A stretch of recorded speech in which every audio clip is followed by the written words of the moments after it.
बाबाजी और हुजूर महाराज जी की प्यारी संगत जी, राधा स्वामी जी, स्वागत है आपका हमारे चैनल भजन मार्गम में। संगत जी, क्या कभी आपने भीतर उतरकर ऐसा दिव्य अनुभव किया है जो शब्दों से परे था और फिर भावावेश में आकर उसे किसी से बांट दिया हो? लेकिन क्या आपने महसूस किया कि उसके बाद वह अनुभव वैसा शुद्ध, वैसा निर्मल नहीं रहा? ध्यान का रस जब मन में सदा होता है तब वह हमारे भीतर की यात्रा को संजोता है, पर क्या हर कोई उसकी गहराई को समझ सकता है? क्या हर आत्मा उस सूक्ष्म अनुभूति की भाषा को पहचान सकती है? संगत जी, इस वीडियो को अंत तक जरूर देखिए, क्योंकि आज हम चर्चा करेंगे कि ध्यान के अनुभव को क्यों साझा नहीं करना चाहिए, शेयर करने से आखिर क्या प्रभाव पड़ सकता है, और यदि कभी कोई संदेह हो तो किससे इसे साझा करें। संगत जी, अगर आप हमारे चैनल भजन मार्गम पर नए हैं तो कृपया तुरंत सब्सक्राइब करें, ताकि ये आत्मिक रहस्य और गहराई से आपके जीवन से जुड़ते जाएं और आप इस यात्रा में हमारे साथ आगे बढ़ सकें। संगत जी, ध्यान का अनुभव आत्मा की अंतर्यात्रा का फल है। यह बाहर दिखाने की चीज नहीं, भीतर जीने की साधना है। जैसे कोई बीज मिट्टी की गोद में चुपचाप अंकुरित होता है, वैसे ही ध्यान के क्षण भीतर ही पुष्पित होते हैं, बिना किसी शोर शराबे के। संत जन कहते हैं, अपने अनुभवों को जितना गुप्त रखोगे वे उतने ही सुरक्षित और प्रभावशाली रहेंगे। अनुभव का मूल्य तभी रहता है जब वह अंतरात्मा की शांति को बढ़ाए, न कि बाहर की दुनिया में खो जाए। साध संगत जी, महाराज सावन सिंह जी के समय की बात है। डेरा ब्यास के पास एक सत्संगी परिवार रहता था। इस परिवार में एक बुजुर्ग बीबी थी, जिन्हें सब बड़े प्यार से माताजी कहकर बुलाते थे। उनका जीवन बेहद सादा, लेकिन भीतर से पूरी तरह भक्ति, सेवा और भजन से भरा हुआ था। माताजी को महाराज सावन सिंह जी से नामदान प्राप्त हुआ था और वे उनसे गहरा प्रेम और श्रद्धा रखती थीं। माताजी अपने परिवार के साथ एक सामान्य जीवन जी रही थी, लेकिन उनका असली केंद्र उनका आत्मिक जीवन था, भजन सिमरन। दिन रात का भान उन्हें नहीं रहता था। वे इतनी गहराई से ध्यान में लीन हो जाया करती कि बाहर की दुनिया से उनका संपर्क बहुत सीमित हो जाता। उनके परिवार के लोग भी उनकी साधना का आदर करते थे और उन्हें पूरा सहयोग देते थे। धीरे धीरे लोगों को पता चलने लगा कि माताजी की भजन में बहुत उन्नति हो चुकी है। आसपास के लोग अपनी परेशानियों का हल पाने के लिए उनके पास आने लगे। कुछ समय बाद यह बात पूरे गांव में फैल गई कि माताजी से मिलने से दुख दर्द दूर हो जाते हैं। लोगों को ऐसा अनुभव होता था कि माताजी पर मालिक की विशेष कृपा है और उनके पास बैठने से ही शांति मिलने लगती है। जब यह सब बात महाराज सावन सिंह जी तक पहुंची तो उन्होंने बहुत धैर्य से सुना और मुस्कुराए। कुछ समय बाद जब माताजी डेरा ब्यास में महाराज जी के दर्शन के लिए पहुंची तो महाराज जी ने उन्हें स्नेहपूर्वक बुलाया और पूछा, माताजी, क्या यह सच है कि आप लोगों की परेशानियां दूर करती हैं? माताजी ने नम्रता से उत्तर दिया, महाराज जी, आप तो अंतर्यामी हैं, सब जानते हैं। मुझे आपको कुछ बताने की जरूरत नहीं। इस पर महाराज जी ने बहुत ही प्रेम और करुणा से कहा, माताजी, यह आपकी आत्मिक कमाई है। यह बहुत कठिनाई से एकत्रित होती है। इसे यूं बाहर मत खर्च करें। महाराज जी ने उन्हें समझाया कि भजन सिमरन की कमाई अनमोल होती है। यह भीतर की यात्रा का एक ऐसा अनुभव है जिसे शब्दों में बांटना ठीक नहीं, क्योंकि इससे उस अनुभूति की शक्ति धीरे धीरे कम होने लगती है। उन्होंने कहा, ध्यान की यात्रा हर आत्मा के लिए अलग होती है। अपने भजन की तरक्की को अपने भीतर ही रखें। जब हम अपनी आत्मिक स्थिति को दूसरों से बांटने लगते हैं तो उसका प्रभाव कम होने लगता है। आत्मिक अनुभव कोई दिखावा नहीं, वो तो परमात्मा और आत्मा का गुप्त मिलन होता है। एक ऐसा अनुभव जिसे केवल जिया जा सकता है, बताया नहीं जा सकता। महाराज जी ने आगे कहा, यह करने का मार्ग है, यह शब्दों का मार्ग नहीं है। जब आत्मा परमात्मा से मिलती है तो उस मिलन का आनंद, वह अनुभूति केवल भीतर ही समझी जा सकती है। यह ऐसा रहस्य है जिसे कोई और समझा नहीं सकता। माताजी ने महाराज जी के वचनों को पूरे श्रद्धा से सुना और अपने जीवन में उन्हें पूर्णतः उतार लिया। इसके बाद उन्होंने अपने आत्मिक अनुभवों के बारे में किसी से कुछ कहना बंद कर दिया। वे और अधिक गहराई से अपने ध्यान और भजन में लीन हो गईं। परिवार से भी उन्होंने बोलचाल कम कर दी और अपनी साधना में रम गईं। उनकी आत्मा में जो संतोष था वह अब और भी गहरा होता चला गया। माताजी ने महसूस किया कि यह मार्ग केवल उनकी आत्मिक उन्नति के लिए है, इसे दुनिया को दिखाने या समझाने के लिए नहीं जिया जाता। उन्होंने महाराज जी के निर्देशों को पूर्ण समर्पण के साथ अपनाया और फिर कभी अपने अनुभवों को किसी से साझा नहीं किया। महाराज सावन सिंह जी अक्सर अपने शिष्यों से कहते थे कि यह मार्ग करनी का मार्ग है।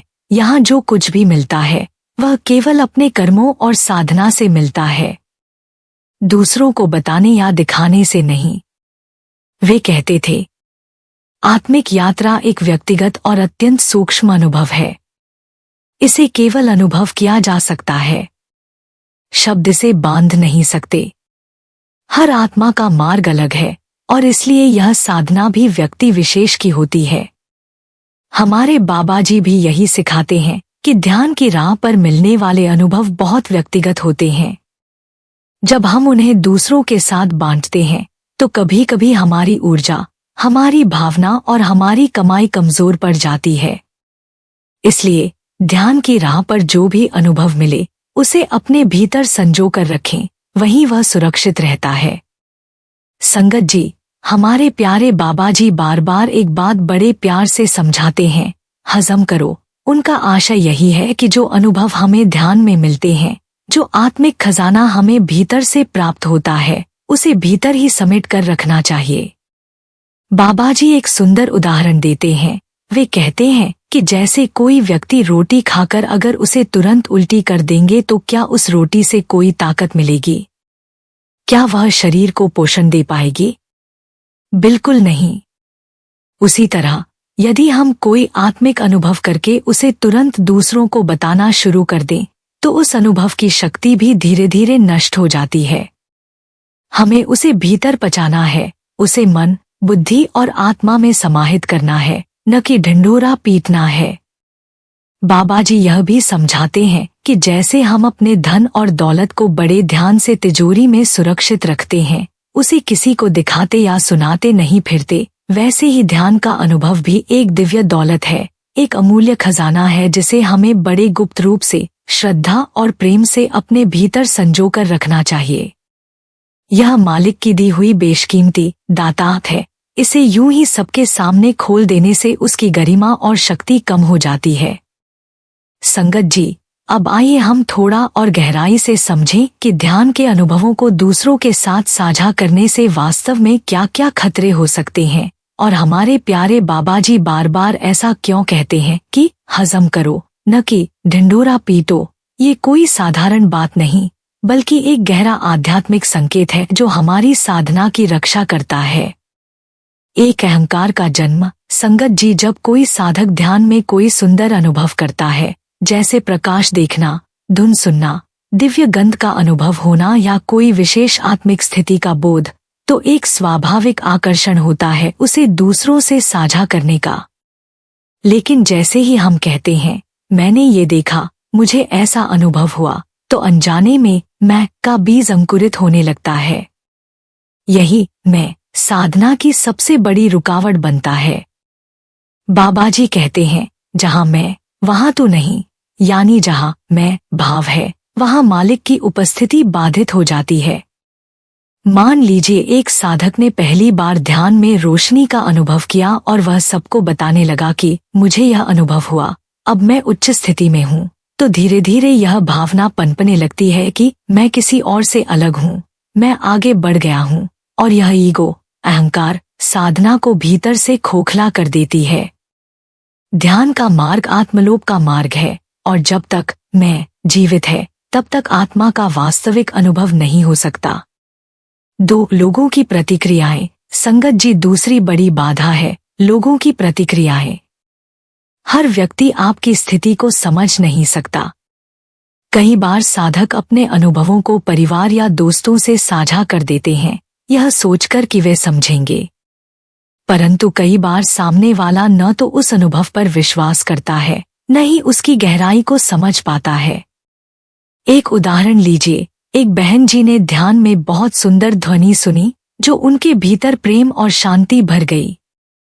वे यह बात अपने किसी नजदीकी से साझा करती हैं। सामने वाला अगर गहरे साधक नहीं है तो वो हंसकर कह सकता है, अरे ये सब कल्पना है, या तुम्हें भ्रम हो गया है। यह सुनकर वह बहन जी भीतर से टूट सकती हैं। उनका मन शंका में पड़ सकता है, शायद मैंने गलत महसूस किया। कभी कभी लोग जलन और ईर्ष्या से भी भर जाते हैं। वे सतह पर कुछ नहीं कहते, पर भीतर एक नकारात्मक ऊर्जा उत्पन्न होती है जो हमारे अनुभव की कोमलता को चोट पहुंचा सकती है। जैसे हम अपने छोटे बच्चे को तेज हवा में बाहर नहीं छोड़ते, वैसे ही अपने अनुभव को भी अनजाने और असुरक्षित माहौल में नहीं छोड़ना चाहिए। 3. ऊर्जा और स्थिरता का क्षय। संगत जी, तीसरा और बहुत सूक्ष्म नुकसान होता है हमारे भीतर की ऊर्जा और स्थिरता का क्षय। ध्यान के अनुभव बहुत महीन, सटल होते हैं। वे भीतर एक विशेष प्रकार की ऊर्जा का निर्माण करते हैं। यह ऊर्जा तब और अधिक स्थिर होती है जब हम उसे मौन में संजोकर रखते हैं। जैसे कोई बीज है जो मिट्टी में दबा हुआ है और धीरे धीरे अंकुरित हो रहा है। यदि हम उसे बार बार निकाल कर देखें तो वह नष्ट हो जाएगा। वैसे ही अनुभव को बार बार दूसरों के सामने खोलने से वह भीतर पच नहीं पाता और उसका प्रभाव खो जाता है। संगत जी, यह बहुत सूक्ष्म बात है। ध्यान में जो आनंद, जो गहराई, जो मौन की स्थिति मिलती है, वह बार बार शब्दों में आने से विक्षिप्त, डिस्टर्ब्ड हो जाती है। कुछ साधक अनुभवों के बाद और भी व्याकुल हो जाते हैं, अब फिर कब होगा, क्योंकि उन्होंने उसे भीतर नहीं जमने दिया, उसे बाहर उड़ जाने दिया। संगत जी, इसलिए बाबा जी की अमूल्य शिक्षा यही है, बैठो तो सही और हजम करो। ध्यान में मिले अनुभव को भीतर रखकर उस पर ध्यान केंद्रित करके उसे और गहराने दो। जैसे स्वादिष्ट भोजन जब भीतर जाकर धीरे धीरे पचता है तभी शरीर को ताकत देता है, वैसे ही आत्मिक अनुभव भी तभी शक्ति बनता है जब वह भीतर शांति से टिकता है। जो अनुभव भीतर पकता है वही आत्मा को खिला सकता है, वही मालिक से मिलाने का पुल बन सकता है। बाबा जी हमें यह भी सिखाते हैं कि अनुभव की बजाय अनुभव देने वाले से जुड़ो, शब्द से जुड़ो, सेवा करो और मौन में उस परमात्मा का स्वाद लेते जाओ। अनुभवों का घड़ा जब भर जाएगा, मालिक स्वयं तुम्हें बाहर ले जाएगा। इसलिए संगत जी, आत्मिक यात्रा में गोपनीयता, विनम्रता और मौन, ये तीनों ही सबसे बड़े रक्षक हैं। संगत जी, ध्यान के दौरान जो अनुभव होते हैं उनसे ज्यादा महत्वपूर्ण यह है कि ध्यान करने से आपके अंदर क्या बदलाव आए हैं। क्या आपकी जागरूकता बढ़ी है? क्या आपका गुस्सा कम हुआ है? क्या आपके रिश्तों में बदलाव आए हैं? क्या आप में कोई गहरा परिवर्तन हुआ है? ध्यान करते रहिए, लेकिन अंदर के अनुभवों में अटकना नहीं है। ये सभी अनुभव आते जाते रहेंगे, पर हमारा असली लक्ष्य भगवान को पाना है। रिद्धि सिद्धि, देवी देवताओं के दर्शन, ये सभी मायिक हैं और इनका महत्व नहीं है। हमें तो केवल परमात्मा से जुड़ना है। बाबा जी हमें अत्यंत प्रेम और गंभीरता से समझाते हैं, भीतर की यात्रा अकेले की जाती है और उसकी गोपनीयता ही उसकी शक्ति है। यह वाक्य जितना सरल है उतना ही गहरा भी है। आत्मिक मार्ग कोई भीड़ भाड़ का रास्ता नहीं है, यह एकांत, मौन और पूरी श्रद्धा से चलने वाला पथ है। जैसे कोई गूढ़ साधना घने वृक्षों की छाया में संसार की दृष्टि से दूर शांति से की जाती है, वैसे ही ध्यान की सिद्धि भी केवल तब प्राप्त होती है जब वह मौन, गोपनीयता और पूर्ण समर्पण के साथ की जाए। बाबा जी कहते हैं कि जैसे एक बीज अंधेरे और नमी भरे वातावरण में धीरे धीरे अंकुरित होता है, वैसे ही साधक का मन और सुरत भी भीतर के मौन में परमात्मा की ओर बढ़ती है। यदि उस बीज को हर समय रोशनी में रखा जाए, हवा में उड़ा दिया जाए या बार बार खोदा जाए तो वह नष्ट हो जाएगा। ठीक इसी प्रकार यदि हम अपनी आत्मिक यात्रा को बार बार दूसरों के सामने खोल दें, उसकी चर्चा करें, तो वह ऊर्जा जो ध्यान से उपज रही थी बिखरने लगती है।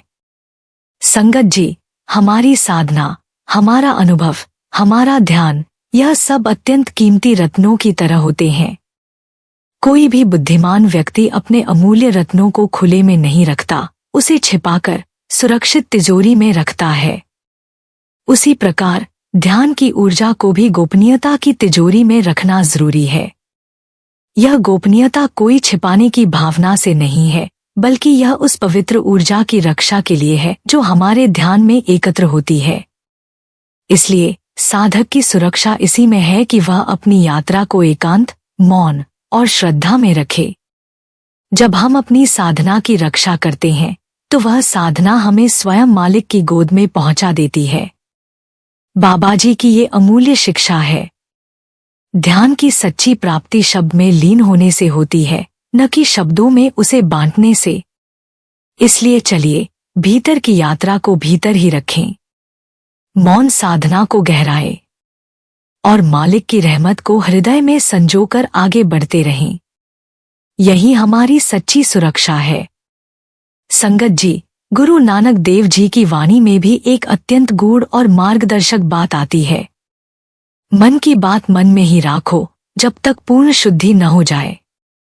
इस वाणी का अर्थ केवल मौन रहने की सलाह नहीं है, बल्कि यह हमारी आध्यात्मिक गोपनीयता, साधना की परिपक्वता और भीतर की पवित्रता की ओर इशारा करती है। गुरु साहिब समझाते हैं कि जब तक हमारा मन पूरी तरह निर्मल नहीं हो जाता, जब तक उसमें अहंकार, कामनाएं, दिखावा या दूसरों की स्वीकृति पाने की चाह शेष है, तब तक अपने आध्यात्मिक अनुभवों को मन में ही संभाल कर रखना चाहिए। क्योंकि जो बात भीतर ही भीतर पकती है वही फल देती है। जो अनुभव मन की गहराइयों में छिपा होता है वही हमें सच्ची दिशा दिखा सकता है। सोचिए संगत जी, यदि एक कच्चा फल पेड़ से पहले ही तोड़ लिया जाए तो वह न स्वाद देता है न पोषण। ऐसे ही यदि हम अपने अनुभवों को जल्दबाजी में बाहर जाहिर कर दें तो न केवल वे अधूरे रह जाते हैं, बल्कि मन में मैंने देखा, मुझे अनुभव हुआ जैसे भाव जागने लगते हैं, जो हमारी साधना की अग्नि को बुझा सकते हैं। इसलिए गुरु नानक देव जी हमें यह बोध दे रहे हैं कि जब तक मन शुद्ध न हो, जब तक उस अनुभव में मैं का अंश बाकी हो, तब तक उसे चुपचाप भीतर संजोकर रखें। जैसे किसान बीज को मिट्टी में छुपाकर सिंचाई करता है, समय देता है, देखभाल करता है, तभी वह बीज वृक्ष बनता है, वैसे ही हमारे आध्यात्मिक अनुभवों को भी भीतर की भूमि में प्रेम, भक्ति और मौन से सींचना होता है। इसलिए संगत जी, चलिए हम भी सद्गुरु की इस अमूल्य सीख को जीवन में अपनाएं। मन की बात मन में ही राखो ताकि वह बात आत्मा में खिल सके और मालिक के चरणों में हमें पूर्ण समर्पण की स्थिति तक पहुंचा सके। यही भीतर की यात्रा की सुंदरता है, यही गुरु की कृपा से सच्ची उन्नति है। संगत जी, अगर कभी कोई संदेह हो, कोई प्रश्न उठे, तो हमें किससे साझा करना चाहिए? यह प्रश्न बहुत महत्वपूर्ण है, क्योंकि गलत व्यक्ति से साझा करने से न केवल भ्रम उत्पन्न हो सकता है, बल्कि हमारी साधना भी प्रभावित हो सकती है। एक केवल अपने सद्गुरु से। सद्गुरु हमारे जीवन के सबसे बड़े मार्गदर्शक होते हैं। वे न केवल हमारे आध्यात्मिक उन्नति के लिए सही दिशा दिखाते हैं, बल्कि हमारे अनुभवों को समझने, उन पर विचार करने और सही रास्ते पर चलने की क्षमता भी प्रदान करते हैं। जब हम कोई संदेह या प्रश्न महसूस करें, तो हमें केवल अपने सद्गुरु से ही मार्गदर्शन प्राप्त करना चाहिए। उनकी कृपा और वाणी से ही हमें सच्ची समझ प्राप्त होती है। दो अंतःकरण के मार्गदर्शक से। कभी कभी हमें किसी ऐसे व्यक्ति से मार्गदर्शन लेने की आवश्यकता होती है जो हमारी आत्मा को समझता हो, जो हमारे अंतःकरण की गहराइयों को देख सके।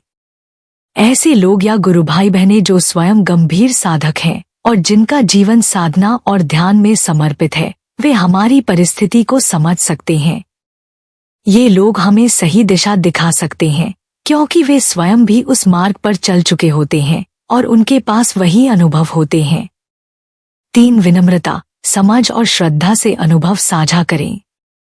जब हम अपने अनुभवों को साझा करें, तो हमें इसे विनम्रता, समझ और श्रद्धा से करना चाहिए। अनुभवों को किसी के सामने रखने से पहले हमें अपनी आत्मा की स्थिति और उस समय की मानसिक अवस्था का ध्यान रखना चाहिए। यह महत्वपूर्ण है कि हम अपने अनुभवों को अहंकार या दिखावे से परे केवल ज्ञान की प्राप्ति और मार्गदर्शन की भावना से साझा करें। 4. मार्गदर्शन हेतु साझा करें, न कि प्रशंसा प्राप्त करने के लिए।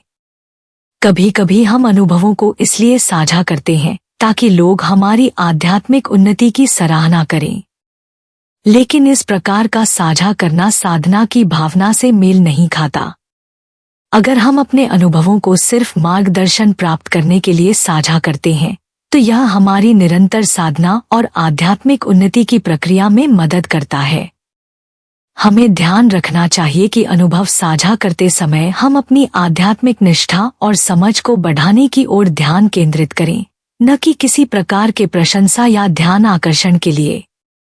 इस प्रकार संगत जी, जब और किससे साझा करें, यह निर्णय बहुत महत्वपूर्ण है। यह हमें सही मार्ग पर बनाए रखता है और हमारे आध्यात्मिक जीवन को शुद्ध, सही दिशा में अग्रसर करता है। जब हम अपने अनुभव दूसरों के साथ साझा करने की कोशिश करते हैं, तो अनजाने में हम सही गलत का विश्लेषण करने लगते हैं। इससे हमारी ऊर्जा कमजोर पड़ने लगती है और हमारी सूरत यानी आत्मा की स्थिति नीचे गिरने लगती है। सूरत वह चेतना है जो ऊपर उठती है, और जब हम अपने अनुभवों को दूसरों की राय से तौलने लगते हैं, तो हमारी आत्मिक स्थिति धीरे धीरे प्रभावित होने लगती है। हमारे प्यारे बाबा जी हमें बड़ी ही सादगी से यह सिखाते हैं कि हमें केवल उस आनंद को जीना है जो हमें ध्यान में मिलता है। बस ध्यान करते रहो, यही मंत्र है। हम अपने अनुभवों को केवल अनुभव करें, उनमें खो जाएं और उस शब्द से जुड़ने की कोशिश करें। शब्द का अर्थ है वह दिव्य ध्वनि, वह आध्यात्मिक धुन जो आत्मा को सच्चा सुख और शांति प्रदान करती है। जब हम इस शब्द से जुड़ते हैं, तभी भीतर से संतोष और आनंद की अनुभूति होती है, जो किसी भी बाहरी सुख से कहीं अधिक स्थायी और सच्चा होता है। बाबा जी कहते हैं कि हमें केवल अपने अनुभव पर ध्यान देना चाहिए, दूसरों से तुलना नहीं, दिखावा नहीं, सिर्फ सच्चाई से आत्ममंथन। ध्यान करते समय सबसे जरूरी है कि हम अपने भीतर की कमजोरियों और शक्तियों को सच्चाई से स्वीकार करें। बाबा जी हमेशा यही समझाते हैं, बैठो तो सही। इसका अर्थ है कि जब हम ध्यान में बैठें, तो पूरी ईमानदारी और निष्ठा के साथ बैठें। अपने भीतर की कमियों और अच्छाइयों को साथ लेकर उस सच्चे प्रेम से जुड़े जो हमें मालिक से जोड़ता है। संगत जी, बाबा जी के उपदेश हमें हमेशा गहरे आध्यात्मिक सत्य की ओर मार्गदर्शन करते हैं। ध्यान एक खेती है, उसे बार बार सबको दिखाओगे तो फसल पकेगी नहीं। पहले भीतर फलने दो, फिर वो अपने आप सुगंध फैलाएगी।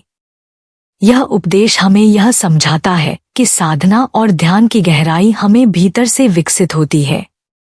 यदि हम बार बार दूसरों को दिखाने के बजाय इसे अपने भीतर पकने देते हैं, तो यह अपने आप हमारे जीवन में सुख और शांति की सुगंध फैला देगा। मौन में शक्ति है। जो शब्द में नहीं कहा जा सकता, वो मौन में अनुभव किया जा सकता है। बाबा जी का यह उपदेश हमें यह सिखाता है कि मौन एक अद्वितीय साधना है। कई बार हमारे अनुभवों को शब्दों में व्यक्त करना मुश्किल होता है, लेकिन मौन में वह शक्ति और अनुभव छिपा होता है जिसे केवल हमारी आत्मा महसूस कर सकती है। संगत जी, ध्यान का अनुभव एक पवित्र पुष्प की तरह है जिसे हम न तो तोड़कर दिखा सकते हैं और न ही जल्दबाजी में साझा कर सकते हैं।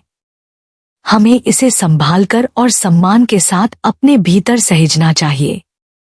जैसे एक सुंदर पुष्प को तोड़ने से उसका सौंदर्य खत्म हो जाता है, वैसे ही यदि हम बिना समझे और बिना सच्चे मन से अनुभव साझा करते हैं, तो उसका वास्तविक मूल्य खो जाता है। जितना गहरा अनुभव होगा, उतना ही गहरा मौन उसकी रक्षा करेगा। जब हम गहरे ध्यान में होते हैं तो हमारी अंतरात्मा की शांति को केवल मौन ही सही तरीके से संरक्षित कर सकता है।